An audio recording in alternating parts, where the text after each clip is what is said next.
origins of what we know as art today was originally created for the purpose of telling stories, to capture and immortalize events and rituals and stories that define a culture. Throughout history, art has been redefined again and again. Nowadays, most people probably think that art is simply crazy abstract paintings that capitalize on the fat wallets of high-class individuals, or the opposite, with starving hippies toiling away in their art studios. No matter what society decides the definition of art is, I believe that it has been and always will be, at its core, the ability to tell stories through imagery. The most common form of that is called sequential art.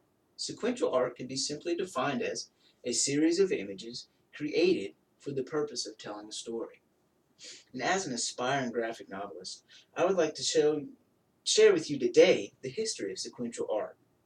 The first known painting, as in the oldest painting we know of, was discovered in 1940 in Lascaux, France, in prehistoric caves where cavemen used primitive powders and mixtures to paint on their walls.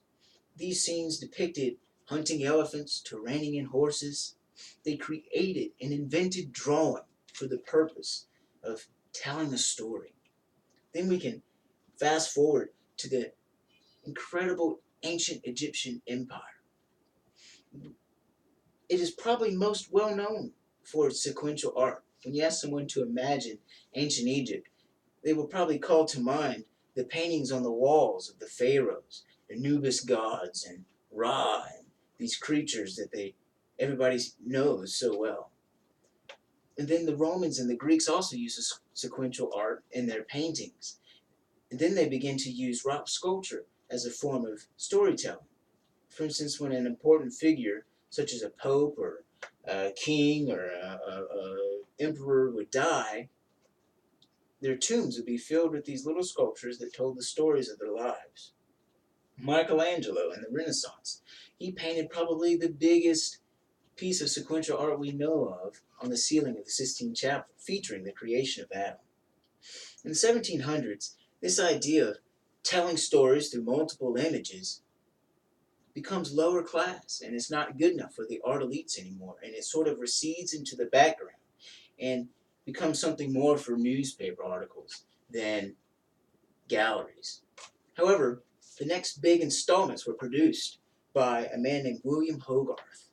He is well known today for his sequential art pieces that told stories of everyday people doing everyday things that people could relate to.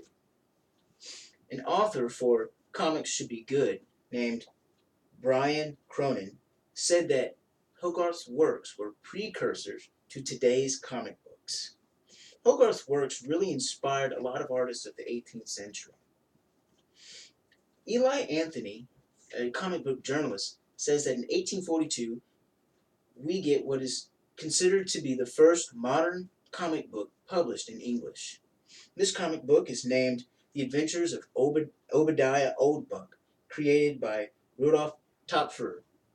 And, and then in the 1890s, we see artists start to use reoccurring characters and bringing in this idea of telling a story about someone that you can get to know over time.